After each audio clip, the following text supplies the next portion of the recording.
Little Red Riding Hood.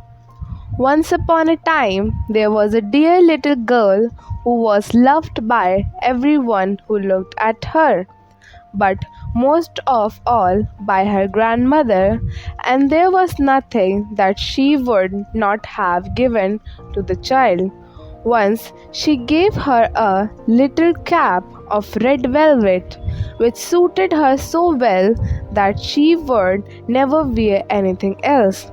So she was always called Little Red Riding Hood. One day her mother said to her, "Come, Little Red Riding Hood, here is a piece of cake and a bottle of wine. Take them to your grandmother. She is ill and weak, and they will do her good. Set out before it gets hot, and when you are going, walk nicely, quietly, and do not run off the path, or you may fall and break the bottle, and then your grandmother will get nothing. And when you go into her room, don't forget to say good morning, and don't peep into every corner before you do it."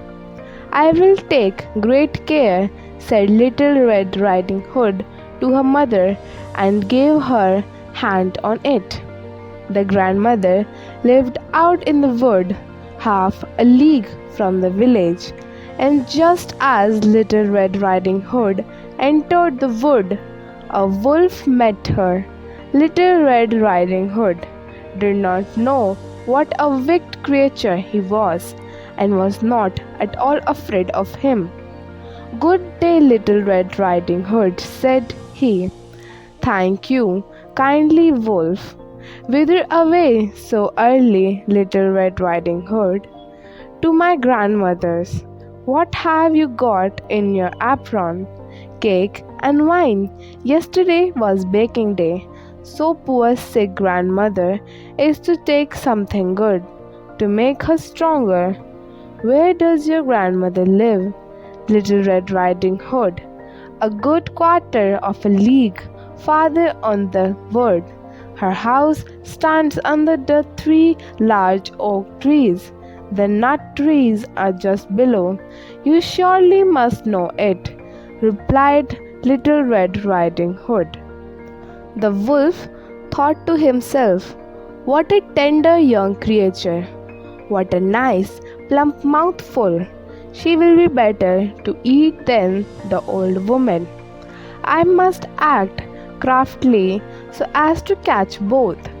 So he walked for a short time by the side of Little Red Riding Hood, and then he said, "See, Little Red Riding Hood, how pretty the flowers are about here. Why do you not look around? I believe too that you do not hear how sweetly the little birds are singing. You walk gravely along as if you were going to school, while everything else out here in the wood is merry." Little Red Riding Hood raised her eyes, and when she saw the sunbeams dancing here and there through the trees, and pretty flowers growing everywhere, she thought, "Suppose I take grandmother a fresh nosegay, that would please her too. It is so early in the day that I shall still get there in good time." And so she ran from the path into the wood to look for flowers, and whenever she had picked one, she fancied that she saw a still prettier one farther, and ran after it, and so got deeper and deeper into the wood. Meanwhile, the wolf ran straight to the grandmother's house and knocked at the door. "Who is there?" "Little Red Riding Hood," replied the wolf. "She is bringing cake and wine. Open the door." "Lift the latch," called out the grandmother. "I am too weak and cannot get up." The wolf lifted the latch. The door sprang open, and without saying a word, he went straight to the grandmother's bed and devoured her. Then he put on her clothes, dressed himself in her cap, laid himself in bed and drew the curtains. Little Red Riding Hood, however, had been running about picking flowers, and when she had gathered so many that she could carry no more, she remembered her grandmother and set out on the way to her. She was surprised to find the cottage door standing open, and when she went into the room, she had such a strange feeling that she said to himself, "Oh dear, how uneasy I feel today, and at other times I like being with grandmother so much." She called out, "Good morning," but received no reply. So she went to the bed and drew back the curtains. There lay her grandmother with her cap pulled far over her face and looking very strange. "Oh, grandmother," she said, "what big ears you have! The better to hear you with my child," was the reply. "But grandmother, what big eyes you have," she said. "The better to see you with my dear." "But grandmother, what large hands you have, the better to hug you with."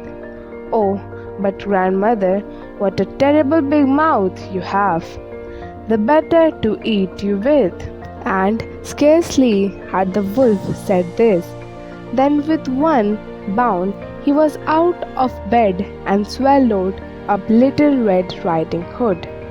When the wolf had appeased his appetite, he lay down again in the bed, fell asleep, and began to snore very loud. The huntsman was just passing the house and thought to himself, "How the old woman is snoring! I must just see if she wants anything." So he went into the room, and when he came to the bed, he saw that the wolf was lying in it. "Do I find you here, you old sinner?" said he. "I have long sought you." Then, just as he was going to fire at him, it occurred to him that the wolf might have devoured the grandmother, and that she might still be saved.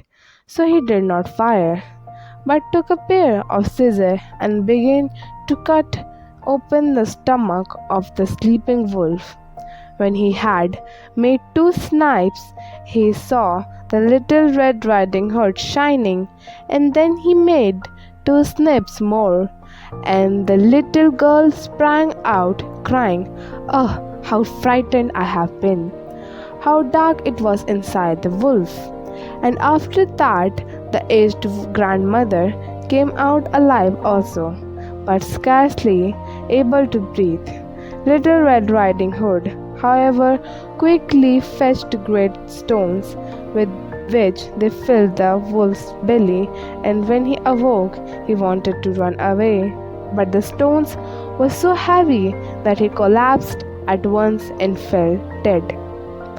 Then all 3 were delighted. The huntsman drew off the wolf's skin and went home with it. The grandmother ate the cake and drank the wine which Little Red Riding Hood had brought, and revived. But Little Red Riding Hood thought to herself, "As long as I live, I will never by myself leave the path to run into the wood, when my mother has forbidden me to do so." It is also related that once, when Little Red Riding Hood was again taking cakes to the old grandmother, another wolf spoke to her and tried to entice her from the path. Little Red Riding Hood, however, was on her guard and went straight forward on her way, and told her grandmother that she had met the wolf, and that he had said good morning to her, but with such a wicked look in his eyes that if they had not been on the public road, she was certain he would have eaten her up. Well, said the grandmother, we will shut the door that he may not come in. Soon afterwards, the wolf knocked and cried, open the door, grandmother. I am Little Red Riding Hood, and I am bringing you some cakes. But they did not speak or open the door. So the grey beard stole twice or thrice round the house, and at last jumped on the roof, intending to wait until Red Riding Hood went home in the evening, and then to steal after her and devour her in the darkness. But the grandmother saw what was in his thoughts. In front of the house was a great stone throw. So she said to the child, take the pail, Little Red Riding Hood. I made some sausages yesterday, so carry the water in which I boiled them to the trough. Little Red Riding Hood carried until the great trough was quite full. Then the smell of the sausages reached the wolf, and he sniffed and peeped down, and at last stretched out his neck so far that he could no longer keep his footing and began to slip, and slipped down from the roof straight into the great trough, and was drowned. But Little Red Riding Hood went joyously home, and no one ever did anything to harm her again. Please like and subscribe to our channel, and don't forget to hit the bell icon for more videos.